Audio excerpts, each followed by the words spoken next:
Here is a question that sounds simple and turns out to be almost impossible to answer with a straight yes or no. Can Princess Leonor of Spain live abroad after she marries?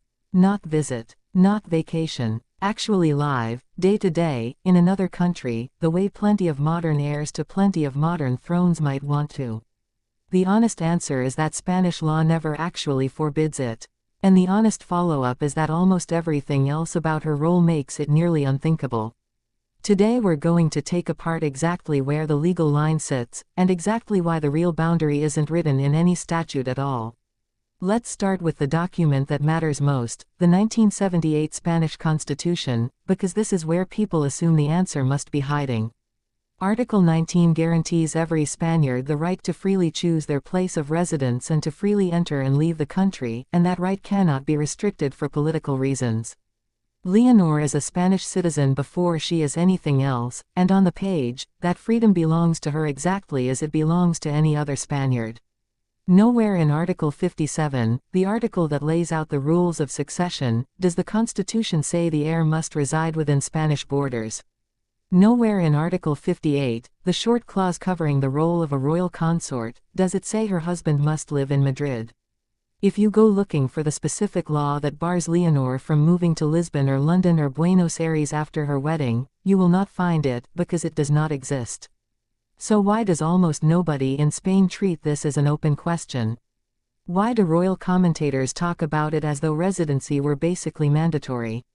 The answer lives not in the words of the Constitution, but in the machinery built around it, machinery that only functions properly if the heir is physically present in the country, ready to act, at a moment's notice. Here is the mechanism that changes everything. Article 59 of the Constitution lays out what happens if the king becomes incapacitated in a way recognized by the Cortes Generales, the Spanish parliament. In that scenario, the prince or princess of Asturias immediately assumes the regency, standing in for the monarch, but only if that heir is of legal age. The Constitution doesn't add an explicit residency clause to this handoff, but think about what a regency actually requires in practice. It requires someone who can step into the constitutional machinery of the state within days, sign documents, appear before the Cortes, and represent the continuity of the crown during a national crisis. A regent living 6 time zones away, unreachable for the first critical week of a succession crisis, isn't a scenario Spanish institutions are built to tolerate gracefully, even if no law explicitly prohibits it. The expectation of proximity is baked into the function of the office, even though it's never written down as a residency requirement. Then there's the oath. When Leonor turned 18 on October 31, 2023, she stood before the Cortes Generales in Madrid and swore an oath to defend the Constitution and to remain faithful to the king, a ceremony every prince or princess of Asturias undergoes at the age of majority. That oath wasn't a formality she could complete remotely. It required her physical presence in the chamber, in front of the assembled legislature, on camera, in a moment of high constitutional theater. The same logic extends across nearly everything else that defines her adult role. Her military training across the Army, Navy, and Air Force wasn't optional distance learning. It required her to live inside Spain's military academies for extended stretches, embedded in the institutions she'll one day command as head of state. None of this is about a residency law. It's about the fact that the entire apparatus of being heir to the Spanish throne is a physical, in-person, continuously demonstrated role, not a title you can hold from abroad while checking in occasionally by video call. Now let's talk about her future husband specifically, because his situation is actually a little different from hers, and it's worth being precise about that difference.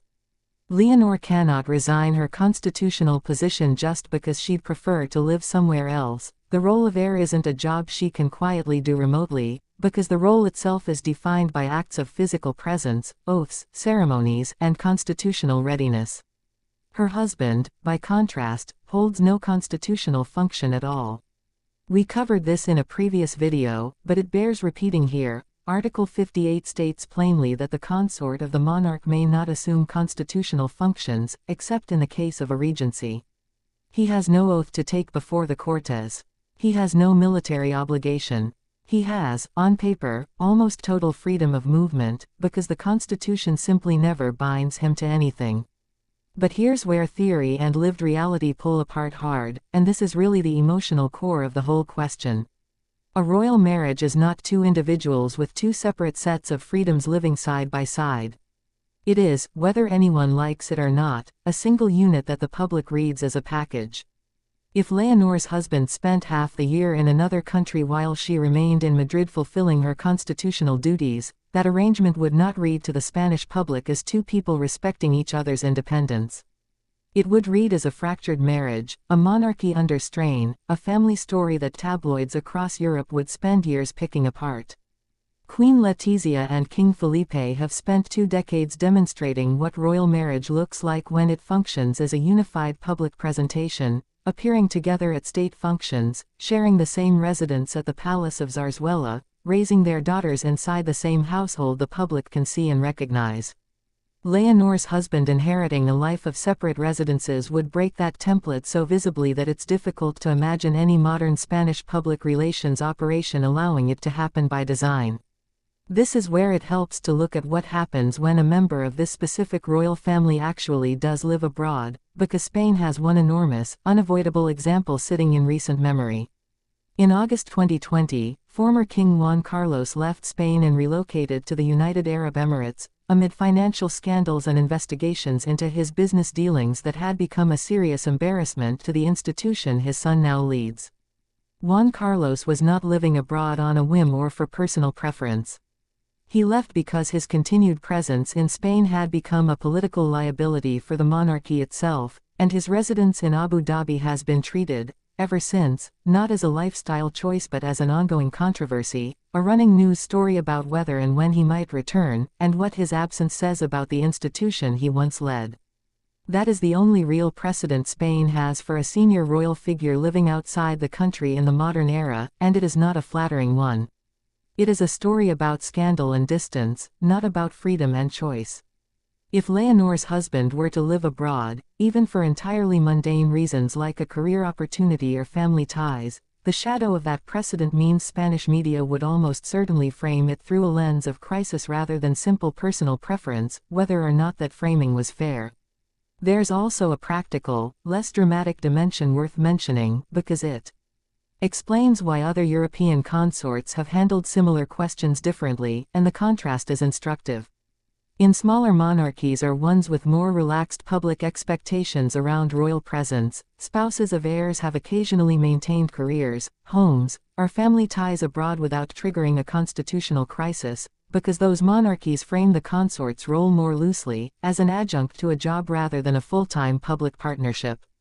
Spain's monarchy, by contrast, is a comparatively young democratic institution, having been restored only in 1975 after the Franco dictatorship, and it has spent every year since working to prove its legitimacy to a public that lived through decades without one.